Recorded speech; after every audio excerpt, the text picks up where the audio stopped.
Tendencias de nuestro tiempo. Programa que es traído a usted en este mismo horario todos los lunes, miércoles y viernes por el pastor Natividad Ramos. Puede escribirnos a radioadoración@hotmail.com o envíenos un texto al 704-634-6706. Escuche Tendencias de nuestro tiempo.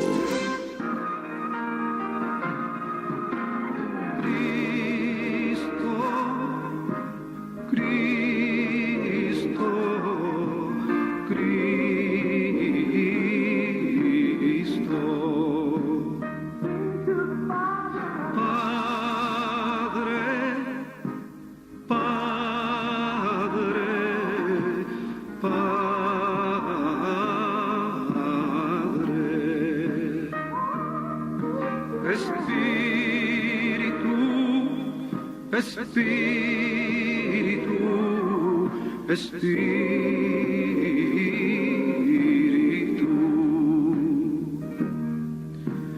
deja tu agua viva entre mi alma correr.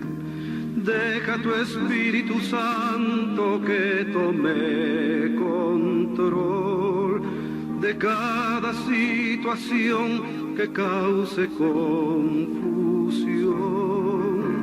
Todas mis aflicciones yo entrego a ti, Cristo, Cristo, Cristo.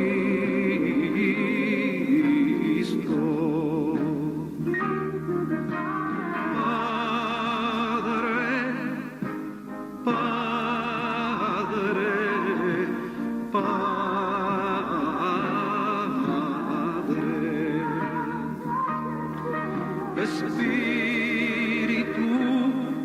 Espíritu, Espíritu,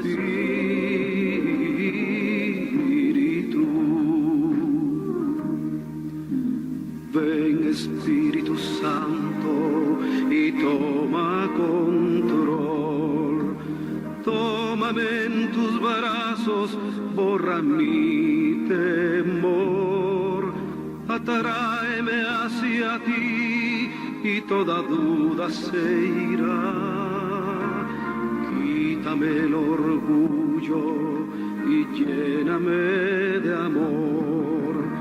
Cristo, Cristo, Cristo.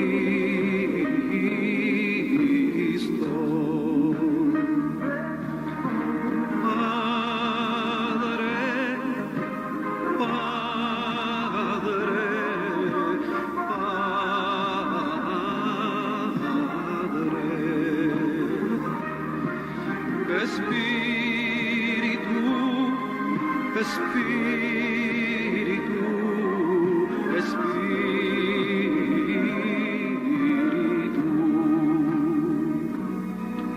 Te invito a que tu vida entregues a Jesús.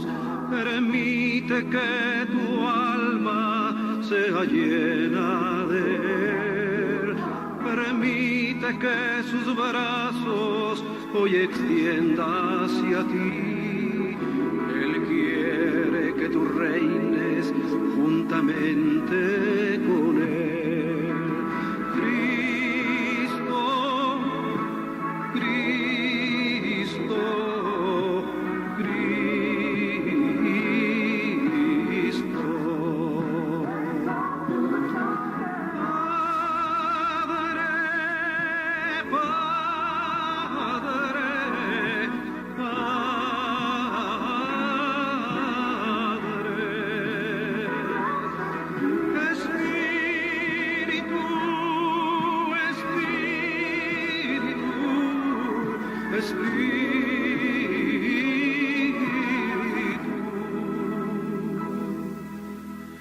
Deja tu agua viva entre mi alma correr.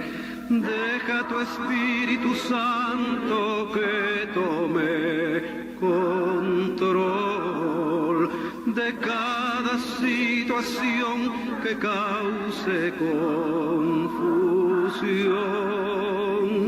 Todas mis aflicciones yo entrego a ti. Todas mis aflicciones yo entrego a ti. Mis hermanos, agradeciendo a Dios la oportunidad de estar otra vez detrás de este medio para presentar la ruta ministerial del Señor Jesús, y agradeciendo a todos ustedes por acompañarnos todo este tiempo para poder disfrutar de las obras que el Señor Jesús hizo y de las palabras que el Señor Jesús nos regaló, porque puedo decir que el Señor Jesús fue un sembrador de ideas extraordinarias. Así que mis hermanos, hermano Isaí, hermano Gamaliel, bendito sea Dios, porque tenemos en nuestras manos verdaderos tesoros, tesoros eternos. Y esta mañana vamos a continuar con la ruta ministerial del Señor Jesús, que es en realidad ir tras el quehacer del Señor, el quehacer que su Padre le había encargado que hiciera estrictamente. Y esa es una gran cuestión para nuestra vida ministerial, es decir, tenemos una ruta, tenemos un plan de trabajo que nos conviene en Cristo no salirnos de esa ruta que Él nos ha trazado, hablando acerca de esta fe preciosa. Bien, mis hermanos, pues yo esta mañana voy a tomar un pasaje que está en el Evangelio de Lucas, en el capítulo 7, versículo 11 al 17. Una historia más extraordinaria de las cosas que el Señor Jesús hizo y que maravilló a mucha gente, que atrajo a mucha gente y que muchos creyeron, aunque muchos no le creyeron y otros le creyeron por un tiempo y luego se retiraron. Bendito sea Dios, bien dijo el Señor Jesús, si permanecieres en mí. Es decir, no basta con estar cerca del Señor, no basta con haber recibido salvación. Decía yo recientemente en un comentario que si nosotros fuéramos gente redimida, gente salva, en la que hemos participado en muchas bendiciones que el Señor Jesús nos ha dado, que hayamos sido muy gozosos, si no hubiera a futuro un encuentro con el Señor Jesús, las cosas no tendrían sentido. Definitivamente lo que hace esto grandioso es que tenemos a corto plazo, esta vez sin duda, el encuentro con nuestro querido Salvador. Así que razón para permanecer en el Señor. Dice el Evangelio de Lucas en el capítulo 7, versículo 11 al 17. Y aconteció después que él iba a la ciudad que se llama Naín, e iban con él muchos de sus discípulos y gran compañía. Y como llegó cerca de la puerta de la ciudad, he aquí que sacaban fuera a un difunto, unigénito de su madre, el único hijo de aquella mujer, la cual también era viuda. Y había con ella grande compañía de la ciudad. Sin duda, mucha gente la apreciaba, simpatizaba y se solidarizó en ese día de tristeza con ella. Aunque desde luego, por experiencia, por mucho que a usted le digan, usted quisiera que se lo resucitaran. Alabado sea Dios. Nada consuela una pérdida de esas. dice, y como llegó cerca de la puerta de la ciudad, he aquí que sacaban fuera un difunto, unigénito de su madre, la cual también era viuda, y había con ella grande compañía de la ciudad. Y como el Señor la vio, compadecióse de ella, y le dice, no llores. Y acercándose, tocó el féretro, y los que lo llevaban pararon. Y dice, mancebo, a ti digo, levántate. Entonces se incorporó el que había muerto y comenzó a hablar, y diole a su madre. Y todos tuvieron miedo y glorificaban a Dios, diciendo que un gran profeta se ha levantado entre nosotros, y que Dios ha visitado a su pueblo. Y salió esta fama de él por toda Judea y por toda la tierra alrededor de él. Muy bien, mis hermanos, pues entonces disfrutemos una historia más del trabajo que el Señor Jesús desarrolló, y tomemos las ideas, los conceptos que yo estoy diciendo siempre.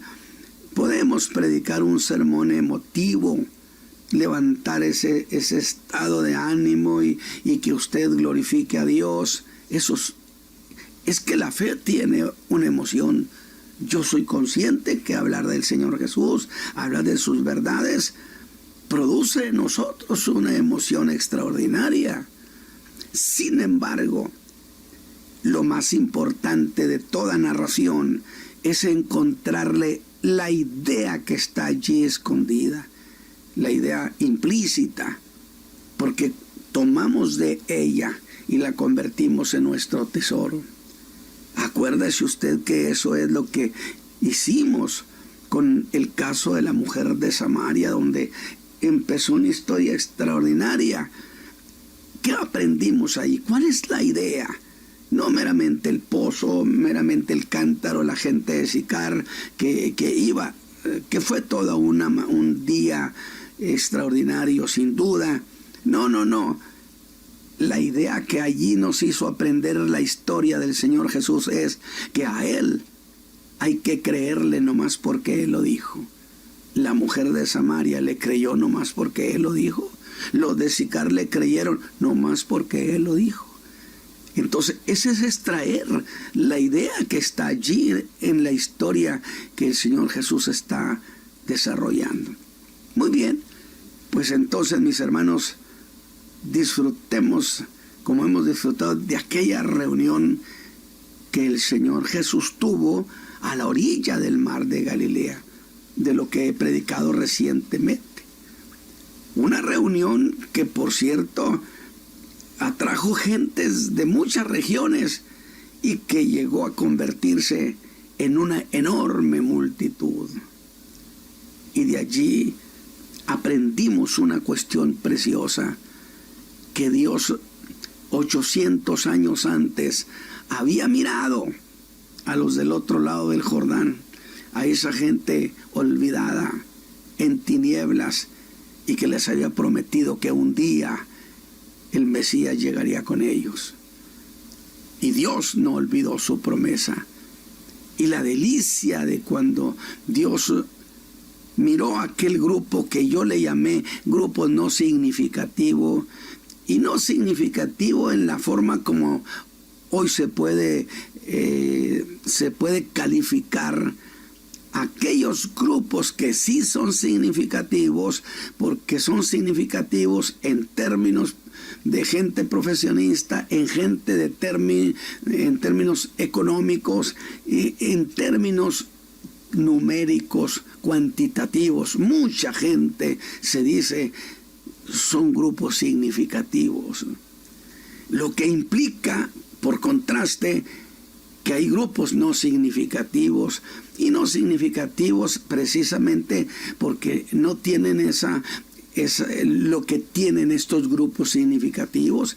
Son gente pobre, son gente olvidada, son gente sin importancia, pero son un grupo, y que el Señor los llamó sus queridas cañas cascadas. Recuerda ese mensaje. Y Dios le dice a Isaías, escríbeles una promesa, que mi siervo amado no quebrará la caña cascada, ni apagará el pábilo que humea. Que Él, mi siervo amado, les va a ministrar, tocar sus almas con tal delicadeza que los vuelva a la vida, que los vuelva a las ilusiones. Esa es una idea extraordinaria que le aprendimos a esos mensajes. Muy bien, pues entonces, después de esa reunión que hubo a la orilla del mar de Galilea, usted recuerda que se da el famoso Sermón del Monte, donde tomé solamente unos versículos para hablar sobre lo irrazonable de la angustia que dijo Jesús. Por nada estéis afanosos, no estéis acongojados por nada, que parecía un buen discurso político, mucha demagogia. La diferencia es que las palabras que Jesús dice, Él puede convertirlas en una realidad. Luego de allí, del Sermón del Monte, regresa a Capernaum. Cuando Él llega a Capernaum se da el encuentro de lo que prediqué este lunes pasado. De allí se da el encuentro, mejor dicho, un centurión le presenta a Jesús la necesidad de que dé sanidad a su siervo que está muy grave, que también vimos que envió primero a un grupo de judíos, ancianos judíos, quienes quisieron convencer afanosamente a Jesús de que debía de hacer algo por aquel hombre, porque era un hombre que amaba a la nación, que yo dije era una especie de debes hacer algo por él, porque él ha hecho mucho por nosotros. La ley de los méritos. En realidad le estaban aplicando a Jesús allí los méritos de aquel hombre, nos hizo una sinagoga, ama mucho a nuestra nación, por lo tanto, tú debes corresponderlo. Y dijimos, nadie consigue así del Señor absolutamente nada. El Señor no les contestó. Sin embargo, tuvo la iniciativa de irse rumbo a la casa de ese hombre, el cual al enterarse envió una segunda delegación, dije que descalificó a la primera, y le dijo, no, yo no soy digno. Los judíos decían, Él es digno de que hagas esto. El hombre dijo, yo no soy digno que entres debajo de mi techado, solo di la palabra. ¿Ve usted cómo corrieron la versión, cómo corría esa versión? Porque cuando Jesús sale de allá de la región de Samaria, se va y va un hombre que también era un funcionario del rey y que tenía a su hijo gravemente enfermo, y le dijo, desciende conmigo para que lo sanes. A lo que Jesús le contestó, si no vierais milagros no creeréis. Que yo dije, pero ¿por qué le dices eso a este romano? Y él diría, ¿y quién dijo que era un romano? Es que todavía el Señor traía el sabor aquel de Samaria, los que le creyeron nomás porque Él lo dijo. Y ese hombre fue ministrado por el Señor Jesús, y llegó un momento cuando Jesús le dijo, vete hombre, tu hijo vive. Y sin haber de por medio el milagro visible para ese hombre, le creyó tan solo a su palabra. Fíjese usted la vena tan preciosa de nuestra fe. Le creemos al Señor nomás porque Él lo dijo. De tal manera que entonces, ahora venimos a Lucas capítulo 7, que dice, aconteció después que Él iba a una ciudad que se llama Naín. Por cierto, hermanos, era una aldea de la que no se habla en la Escritura más que una sola vez. Usted sabe, gentes no muy significativas. Ahora, esto que le estoy diciendo, por supuesto que yo sé que cualquier persona para Dios es lo más importante, pero estoy hablando en los términos en que medio mundo calificaría una aldea polvosa y vieja, insignificante. No se había hablado nunca más que esta vez, y no se hablará nunca más de ella. Lo que me dice y le dice a usted, mi hermano, que aquella era una aldea olvidada y que Jesús iba a la aldea de los olvidados.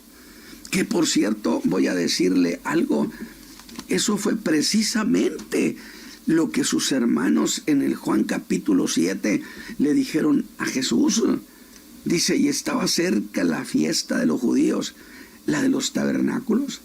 Y le dijeron sus hermanos, pásate de aquí, vete a Judea, para que también tus discípulos vean las obras que hacen. Vete allá donde están los grandes núcleos, las ciudades importantes. Dice que ninguno que procura ser claro hace algo en oculto. Esto nos da la idea de cómo había operado el Señor discretamente en muchas aldeas, visitándola, y no era algo que estaba muy conocido. Si estas cosas haces, pues manifiéstate al mundo. Dice, porque ninguno de sus hermanos creían en él. Es decir, durante la vida ministerial del Señor Jesús, él tuvo una familia de incrédulos. Aunque le voy a decir esto, cuando se fue al cielo a su Padre, todos sus hermanos eran creyentes. Qué bonita idea. Puede ser que haya una familia incrédula entre nosotros, los creyentes, pero Jesús prometió, desde luego, ver por los nuestros. Y la Biblia dice, cree tú en el Señor Jesucristo y serás salvo tú y toda tu casa. Y el Señor Jesús se fue al cielo.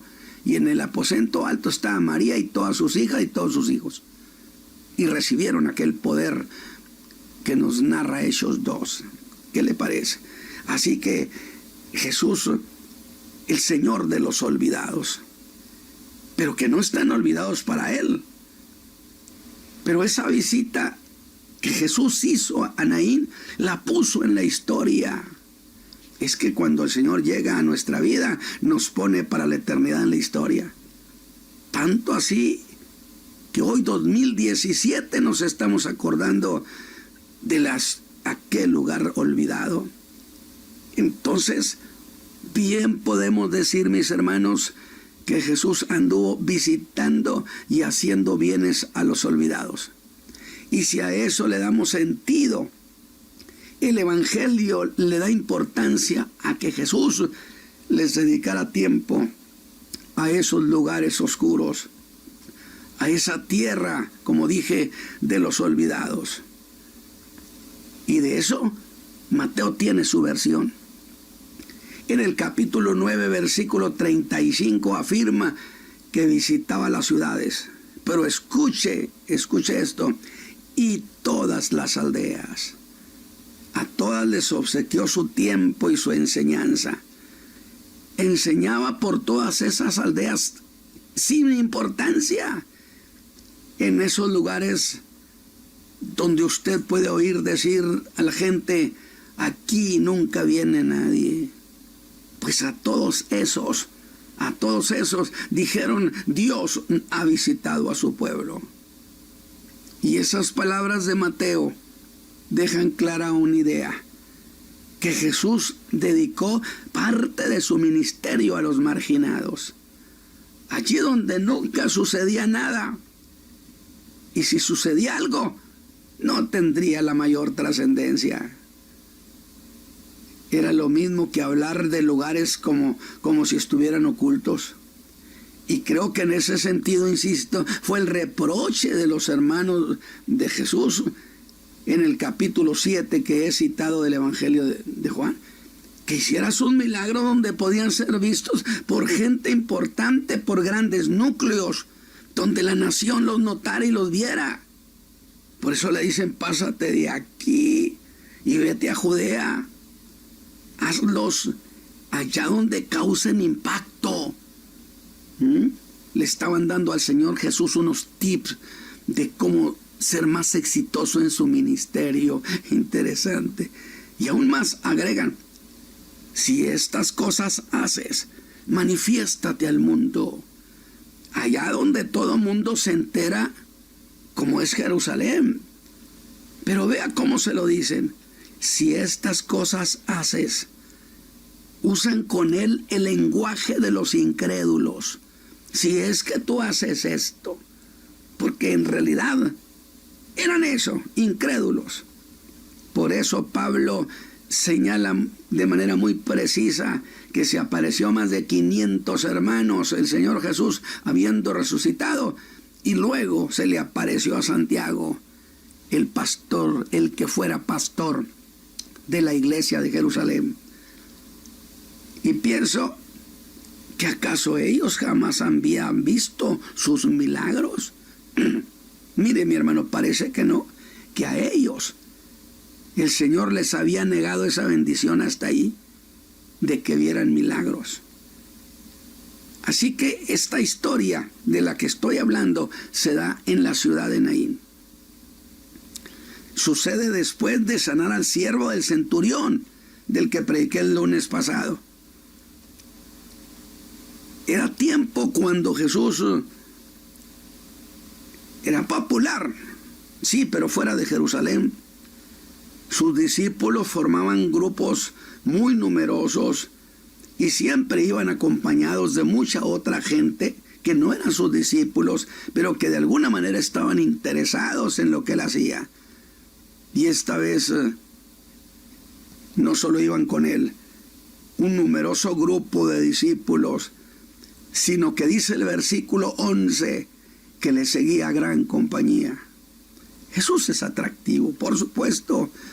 Es muy posible que fueran de aquellos que habían estado en aquella reunión del mar de Galilea y habían visto milagros tras milagros, donde sanó a muchos. Así que los que iban con Jesús rumbo a Naín, dice la Escritura que eran una gran compañía, y van llegando a esta aldea olvidada, la aldea de Naín. Es un momento que en ese lugar hay duelo, tristeza y lágrimas. ¿Cuál era la razón? Porque había muerto un jovencito que era el hijo único de esa mujer, que para el colmo de los males, su marido también había muerto. Ella era viuda y le esperaba, por supuesto, un futuro de soledad y de carencias. Todo ese futuro esperaba a esa mujer, pero Jesús ha llegado a la ciudad de Naín. Alabado sea Dios. Qué glorioso, cuando Jesús llega, todas las cosas son cambiadas. Y ese mundo de posibilidades fueron cambiadas. El cortejo fúnebre iba saliendo de la aldea. Iba acompañado de mucha gente que se hizo solidaria con la pena de aquella pobre mujer. Sí, se hicieron solidarios. Debió ser una mujer que era estimada, pero era todo lo que aquella gente podía hacer. Abrazarla, las mujeres, ir tratando de consolarla, diciéndole palabras de la Escritura. Pero sus comentarios no serían más que algo como esto: qué lástima. Porque solo lástima podemos tener nosotros cuando no podemos hacer nada. Y en esa salida de la aldea, cuando ese cortejo fúnebre iba saliendo por esa misma ruta, el grupo, la compañía con Jesús, venía a punto de cruzar. Se encontraron con Jesús. Iban sacando su difunto. ¿Sabe cómo le llamaría a este sermón? Cuando la muerte se encontró con la vida. Alabado sea Dios. Porque Jesús dijo: yo soy la resurrección y la vida.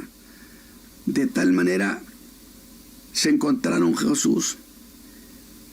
Lucas es muy específico, como si estuviera dando un parte, diciendo: era unigénito de su madre, y su madre era viuda. Lucas investigó qué había sucedido. Había perdido a su marido y ahora perdía a su hijo. Y eso eso la dejaba en total desventaja frente a la vida. Yo no sé cuántos de las gentes que me escuchan se identifican y dicen, yo estoy en desventaja frente a la vida. Le esperaba una vejez de muchas carencias. Y la muerte de un hijo único era considerado como la más grande de las desgracias. Así que la desgracia de aquella mujer entonces ciertamente era grande. Y grande debería ser su llanto, su pena, aunque al panteón no iba sola. Pero eso, ¿en qué cambiaba su pena? Aunque fuera acompañada de miles de gentes, su pena no se mitigaba. Cuando todo mundo se hubiera ido para su casa, ella se quedaría sola como se queda en un desierto. Porque aún rodeada de gente, cuando se pierde un hijo, la soledad es inmensa. Sin duda, era una mujer muy querida, lo dije, por el tamaño del cortejo que la acompañaba.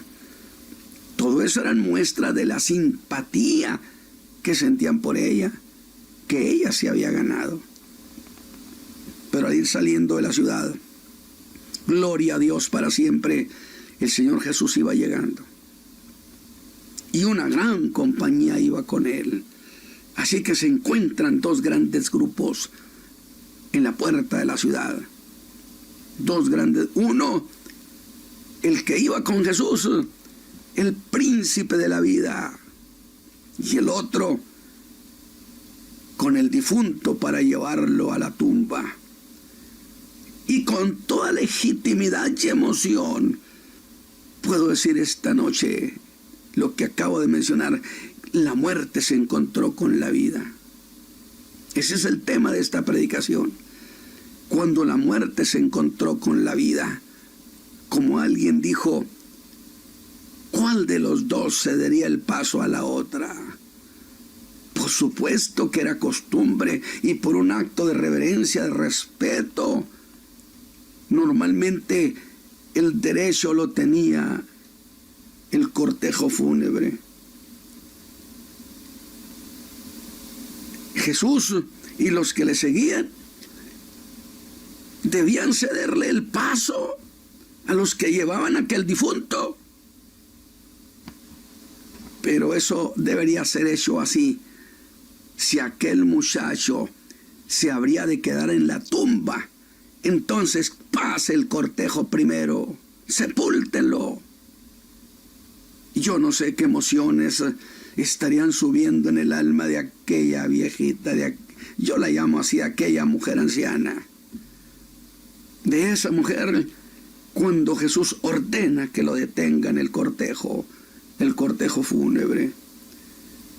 Lo que sí estoy seguro es que si algo quería esa madre, era que le regresaran a su hijo, alabado sea Dios, peleárselo, quitárselo a la misma muerte, retener a su hijo. Pero la muerte había ganado y se sentía vencedora. Había arrebatado su presa y la luz de aquella vida se apagó.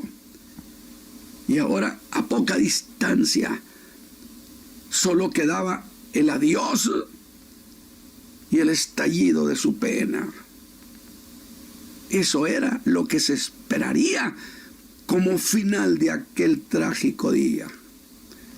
Y como era la costumbre, el cuerno que se tocaba también para estos casos era anuncio que una vez más el ángel de la muerte había cumplido su misión. Ya nada se podía hacer. Muchas mujeres sin duda lloraban. El rabino diría algunas palabras. Pero en todo eso no habrá ni habría nada que pudiera consolar aquel pobre corazón. Dice Lucas, y como el Señor la vio, maravilloso cuando el Señor nos ve, se compadeció de ella. se solidarizó con ella, sintió ternura por ella. Y aunque la Escritura no lo dice así, creo que bien puedo ver a esa mujer llorando inconsolable. Y que Jesús pensaría: preciosa viejita, mira, voy a hacer que este día, el día más negro de tu vida, más triste, te lo voy a convertir en el día más feliz. Eso es lo que Cristo hace cuando llega a las vidas. Los días más duros y negros de la vida, el Señor los convierte en día de luz. Porque en Cristo, el Hijo de Dios, escúchame bien, dice Lucas que sintió compasión. La compasión en Cristo o en Dios no es lástima. Escúchame bien, porque yo me puedo compadecer y sentir lástima, como este caso por aquella mujer, pero diría yo, lástima que no pueda hacer nada por ella. He dicho, no puedo hacer nada, solamente compartirle mi lástima, mi compasión, pero hasta ahí llego. Pero mis queridos hermanos que me escuchan, en Cristo Jesús, su compasión no es lástima, sino poder de Dios en acción. Poder que hace cosas. Porque Jesús puede levantar los muertos, porque Él es la resurrección y la vida. Y le da una palabra que parecería no tener ningún efecto sobre ella, porque ella iba envuelta en su pena. Y Jesús le dice: no llores. Maravilloso. Un gloria a mi Señor por su ternura con el pueblo. Esa caña cascada. Y no olvide esto: cuando el Señor dice algo, créale, no más porque Él lo dijo. ¿No es eso lo que hemos ido aprendiendo? Créale cada una de sus palabras, porque Él no miente jamás. No llores. Y entonces yo diría: ¿pero por qué si tiene mucha razón en llorar? La respuesta sería: porque ya no tendrá razón para llorar. ¿Cómo siente su corazón, mi hermana esta mañana?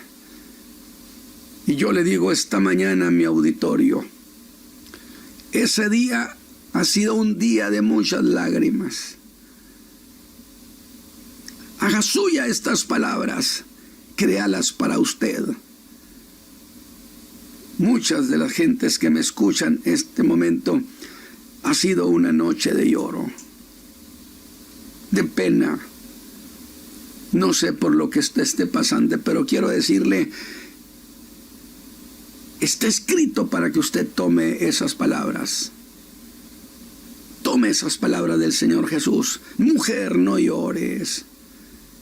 Y yo dije: no llores, porque no tendrás motivo para llorar.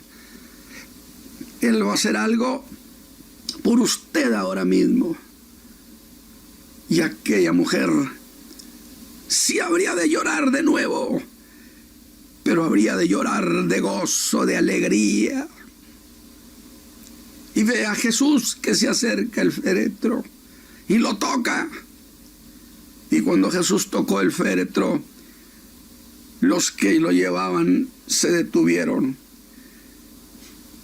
Y la muerte empezaría a sentir que estaba perdiendo la batalla. Alabado sea Dios. Que esta mañana, con muchos de los hijos de Dios que están a punto de morir, que la muerte pierda la batalla. Alabado sea Dios. Y tendría que empezar a soltar a su presa. Las puertas de la muerte empezaban a abrirse, esas pesadas puertas. ¿Y sabe por qué?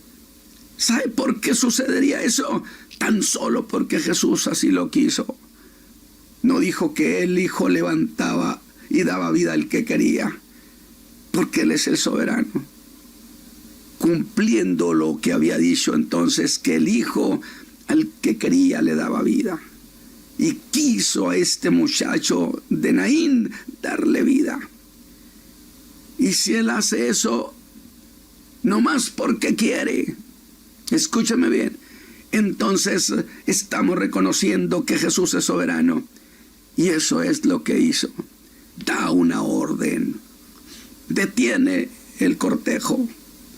Los ojos de todos estarían puestos en qué iba a pasar. Y oyen cuando Jesús dice: mancebo, a ti digo, levántate. Y allá en la eternidad, el muchacho escuchó a Jesús, que le estaba diciendo que se levantara. El muchacho se incorporó. Cuando Jesús le dijo: levántate, la muerte hubiera querido quedarse con él. Pero déjeme decírselo así, aunque no lo dice específicamente, aquel muchacho pudo decirle a la muerte: suéltame, Jesús me está llamando a la vida. Bendito sea Dios para siempre. Allá en la eternidad lo escuchó. El muchacho se incorporó y el que había sido muerto comenzó a hablar. Y mire lo que dice, que se lo dio a su madre. Espéreme tantito. Aquí hay una idea preciosa. La idea es regalar. Y se lo regaló a su madre. Y aquí usted alégrese de una alabanza a Dios. Disfrute esta idea preciosa. Porque Lucas dice ese que se lo dio a su madre. Pero ¿por qué eso de que se lo dio a su madre? ¿Que acaso no era de ella? No, ya no era de ella. La muerte se lo había quitado. Ella lo tuvo en su vientre. Lo trajo a la vida. Y fue de ella. Pero la muerte se lo había quitado. Y ahora era de la muerte. Y entonces Jesús se lo quitó a la muerte. Y ahora era de Jesús. Vaya conmigo un tan encantador. Ahora le pertenece a Jesús. Y entonces Jesús se lo dio a su madre. Y aquel muchacho volvió a ser de ella. Y le digo a esa mujer: preciosa viejita, ¿te consuela esto? Y esta mañana yo le pregunto: ¿está usted listo para ese poder de Dios haciendo cosas para usted? Yo no sé cuál ha sido la experiencia que esté viviendo en este momento. Yo dije que haya sido una noche dolorosa, terrible. Piense en el Señor Jesús y dígale: Señor Jesús, haz para mí una maravilla. Ten compasión de mí. Ten misericordia. Porque este predicador ha dicho que tu misericordia no es lástima, sino que es poder en acción. Entonces que tu poder se despliegue y me vea yo favorecida de ti. Padre Santo, yo te ruego que estas enseñanzas, estas predicaciones produzcan resultados en el corazón de la gente. Por Cristo Jesús te lo ruego. Dios los bendiga, mis hermanos. Y ahí tienen una historia más preciosa del Hijo de Dios, hermano Isaí.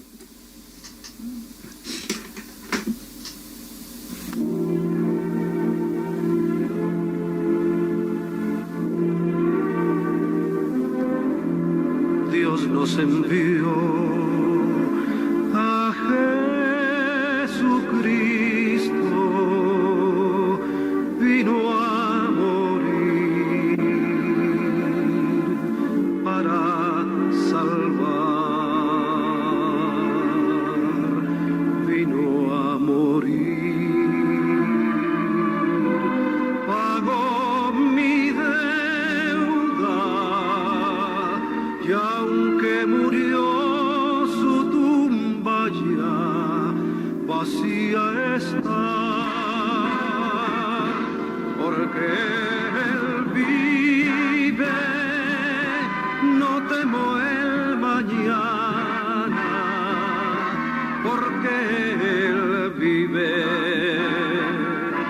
mi temor se fue, porque yo sé que Él conoce mi futuro. Yo sé que vale la pena vivir si Él vive en mí. Y algún día yo con los santos alabaré a mi Jesús. Al mar de vidrio llegaremos, veré sus manos y sus pies heridos por mí, porque Él vive, no temo el mañana, porque Él vive, mi temor se fue, porque yo sé que Él conoce mi futuro. Yo sé que vale la pena vivir si Él vive en mí. Yo sé que vale la pena vivir si Él vive en mí.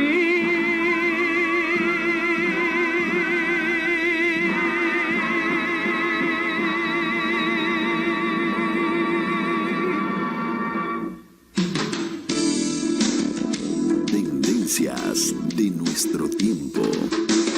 Programa que es traído a usted en este mismo horario todos los lunes, miércoles y viernes por el pastor Natividad Ramos. Puede escribirnos a radioadoración@hotmail.com o envíenos un texto al 704-634-6706. Escuche Tendencias de nuestro tiempo.